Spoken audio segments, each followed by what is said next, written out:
Pemirsa, perdagangan saham di Bursa Efek Indonesia baru saja berakhir. Kita akan membahasnya bersama analis Praus Capital.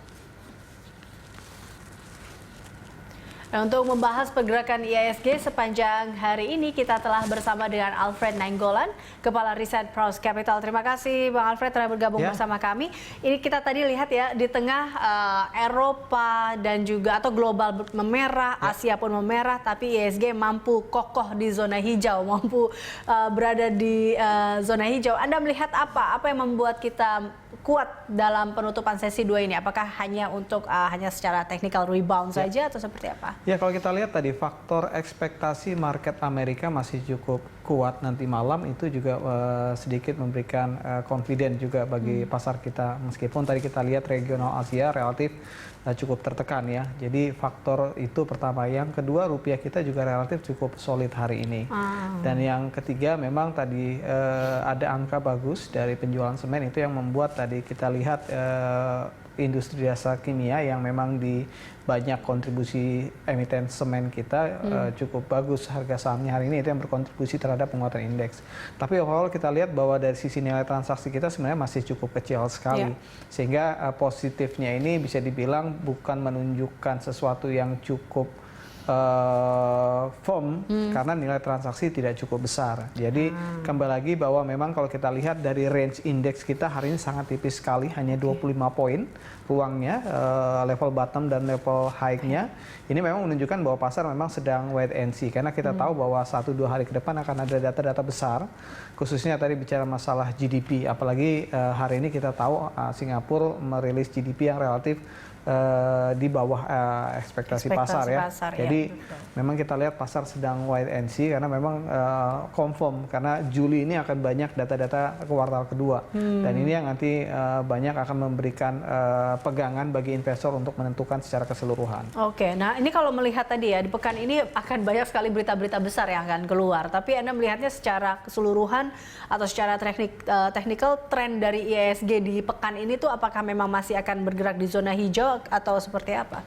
Ya, kalau untuk tren kita lihat bahwa sampai sejauh ini dengan rilis GDP Singapura kita lihat kita masih cukup kokoh. Artinya kalau kita lihat yang terdekat ada yang cukup besar, yaitu China, dan sampai sejauh ini ekspektasinya masih positif. Artinya di kuartal kedua konsensus pasar pertumbuhannya akan positif, dan ini akan menjadi hasil yang cukup bagus bagi sentimen kita, karena kita tahu angka ekspor impornya juga di atas konsensus bisa positif.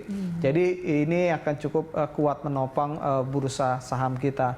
Apalagi kalau kita lihat bursa Amerika masih cukup kuat, meskipun tadi kita lihat Nasdaq kemarin koreksinya juga cukup besar, tapi lebih kepada technical correction pasca sebelumnya menguat cukup signifikan. Jadi kalau ditanya untuk sampai akhir pekan, kita masih melihat kita masih cukup kuat di level 5.000, bahkan masih ada peluang untuk tadi menguat, tapi tadi penguatannya masih sangat terbatas sekali. Oke, tadi penguatan Wall Street itu didukung oleh apa sih sebenarnya, Bang Alfred, kalau kita lihat? Ya, kalau untuk Wall Street relatif memang penguatannya masih dibilang tidak cukup meyakinkan. Makanya tadi kita lihat Nasdaq koreksinya cukup dalam tadi malam karena faktor tadi profit, lebih kepada profit taking. Jadi meskipun kalau kita lihat bahwa data-data di Amerika relatif masih cukup berat, khususnya bicara masalah COVID juga belum menggembirakan. Tapi kalau kita lihat dari sisi pasar sahamnya masih cukup bullish ya. Jadi itu yang membuat kalau kita lihat bahwa ke depan kemungkinan masih akan tetap kuat, tapi untuk mengharapkan pertumbuhan yang cukup signifikan berkaca dari pasca pelemahan di Maret kemarin, bursa global kita lihat bursa Amerika sudah naik 45%-an sampai 50%-an, kita lihat ruangnya sudah cukup terbatas. Jadi kalau kita lihat kenapa bursa saham Amerika masih cukup kuat, lebih kepada faktor tadi memang bahwa sampai sejauh ini belum ada pergeseran ekspektasi bahwa proses recovery masih tetap berjalan, proses ekonomi. Tinggal menunggu tadi apakah data-data yang akan dirilis nantinya untuk bicara masalah angka makro kuartal kedua itu sesuai dengan ekspektasi. Artinya kalau dia memberikan kejutan seperti di Singapura, tapi ini terjadi untuk data-data di Amerika, kemungkinan ini akan bisa menjadi katalis negatif atau menjadi ruang profit taking yang cukup besar bagi indeks saham di Wall Street. Tapi pasar sendiri melihat kondisi dan situasi seperti ini tuh seperti apa sih sebenarnya, Bang Alfred? Melihat juga apa yang harus dilakukan oleh investor sendiri melihat kondisi dan situasi yang saat ini.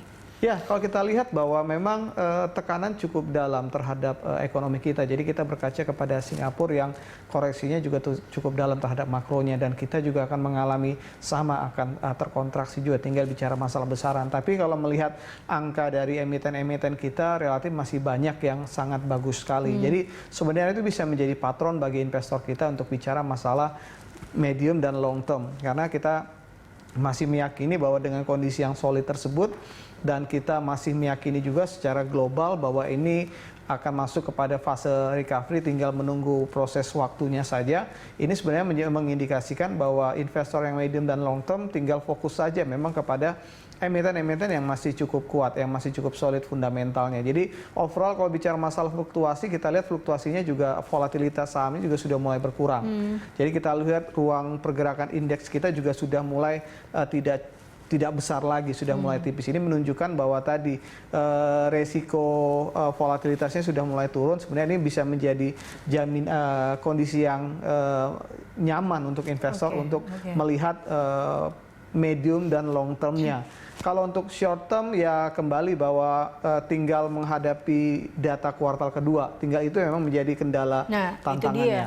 Kalau kita lihat di kuartal 2 ini, proyeksi Anda terkait dengan tadi kinerja emiten di kuartal 2 ini akan seperti apa, dan mungkin sektor apa yang masih bisa dikatakan positif lah, masih bisa bertahan, bisa dikatakan seperti itu? Ya, kalau dilihat masih bertahan, sudah pasti yang bicara masalah sektor telekomunikasi, consumer good, itu masih bertahan. Retail yang berbasis kepada fast moving good itu yang masih cukup kuat.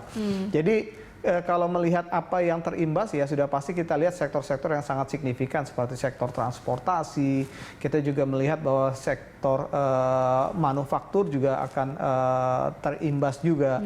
Jadi kalau bicara masalah pilihan sektor, sepertinya juga pasar sudah melihat. Kalau kita lihat pergerakan harga saham dari sampai di semester pertama ini, kita juga bisa melihat bagaimana pasar juga sudah mengkondisikan bahwa memang ada ekspektasi untuk beberapa sektor mengalami penurunan, dan ada sektor yang bisa dikatakan diuntungkan dalam kondisi seperti ini, dan memang sudah tercermin di harga sahamnya. Betul, kita lihat beberapa harga saham telekomunikasi cukup tinggi ya. Oke, nah ini kalau kita tahu di pekan ini banyak berita-berita besar, salah satunya terkait dengan rapat Dewan Gubernur Bank Indonesia. Nah, Anda melihat seperti apa ekspektasi pelaku pasar dengan rapat Dewan Gubernur atau hasil dari rapat Dewan Gubernur BI ini? Ya, yang pasti memang secara keseluruhan kalau kita lihat sampai di kuartal ketiga, pasar masih melihat ada ruang potensi untuk penurunan suku bunga. Kalau melihat kondisi tadi bahwa global, Bank Sentral Global masih dalam kondisi yang sama, yaitu dalam kondisi tingkat suku bunga yang rendah. Jadi kalau sampai di kuartal ketiga masih ada potensi untuk penurunan suku bunga. Dan kalau kita lihat, kalaupun nanti ada arah ke sana untuk bicara masalah penurunan suku bunga yang akan dilakukan oleh Bank Indonesia, kita lihat juga impact-nya nggak akan terlalu besar lagi. Karena memang pasar sudah melihat bahwa ruang itu cukup besar akan dilakukan oleh Bank Indonesia. Karena tadi, salah satu yang cukup mengindikasikan itu akan cukup besar adalah karena faktor tadi. Beberapa ekspektasi kita bicara masalah proyeksi berakhirnya pandemi COVID banyak yang meleset. Otomatis ketika banyak yang meleset atau mengalami kemunduran, impact terhadap ekonominya juga akan cukup besar, lebih dalam lagi. Sehingga memang kebijakan untuk menurunkan suku bunga dengan tujuan untuk mendorong proses recovery atau pertumbuhan itu menjadi sesuatu yang memang yang harus dilakukan dan wajib dilakukan. Jadi kita melihat bahwa untuk kebijakan suku bunga sepertinya tidak akan banyak memberikan kejutan lagi bagi pasar ya. Karena memang pasar juga sudah melihat bahwa sapertinya memang harus diturunkan lagi dari sisi suku bunga. Oke, baik, terakhir Bang Alfred, Anda melihat bagaimana peluang IHSG besok dan mungkin saham-saham apa saja yang bisa dikoleksi untuk besok? Kalau besok IHSG masih dalam teritori positif, probabilitasnya cukup besar, bahkan menguat, tapi tadi penguatannya masih cukup terbatas. Dan kalau bicara masalah saham, kita masih melihat bahwa saham-saham yang di sektor telekomunikasi dan turunannya, termasuk tadi bicara masalah operator menara, dan kita lihat juga ada sektor consumer, itu relatif cukup kuat, dan kita masih fokus di saham-saham itu karena melihat tadi kondisi penantian kita terhadap angka-angka kuartal 2, tidak hanya makro, tapi juga termasuk emiten untuk merilis kuartal kedua kinerjanya. Oke, baik. Terima kasih Bang Alfred telah bergabung bersama kami, pemirsa. Alfred Nainggolan, Kepala Riset Poros Capital.